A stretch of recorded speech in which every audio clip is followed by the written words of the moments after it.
मगरबी बंगाल के बीरभूम में तृणमूल कांग्रेस लीडर भादव शेख के कत्ल के बाद आतिशबाजी में लगभग 8 लोग जिंदा जल गए थे।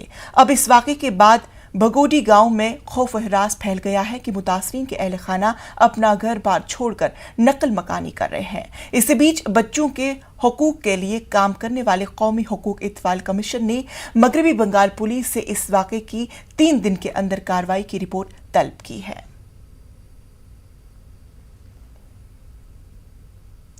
अजमेर दरगाह में लगे सीसीटीवी कैमरे ज्यादातर खराब हैं, जिसकी वजह से इंतजामिया को काफी मुश्किलात पेश आ रही है।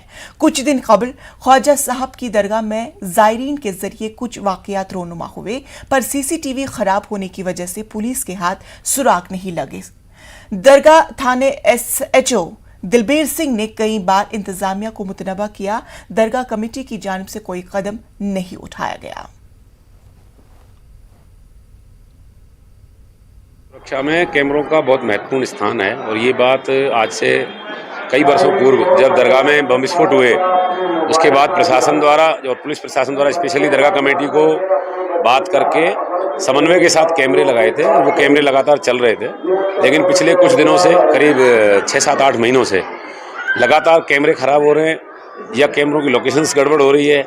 उसको लेकर के हमारे द्वारा लगातार श्रीमान पुलिस अधीक्षक महोदय को भी अवगत कराया गया। दरगाह कमेटी को जब पत्र जारी करें तो श्रीमान को भी बराबर बताया गया। श्रीमान द्वारा बताया गया कि दरगाह कमेटी चूँकि पूर्व से ही इस चीज़ की जिम्मेदारी लेती आई है और दरगाह में जो प्रबंधन है पूरा वो दरगाह कमेटी का है एज पर एक्ट दरगाह ख्वाजा साहब 1955। लेकिन पिछले कुछ दिनों से जिस बच्चे को इन्होंने कॉन्ट्रैक्ट दे रखा था वो कॉन्ट्रैक्ट में काम नहीं कर पा रहा जिस हिसाब से काम करना चाहिए। वो कैमरे जैसे ही खराब होते हैं उनको रिपेयर करने की बजाय कैमरे चेंज कर देते हैं।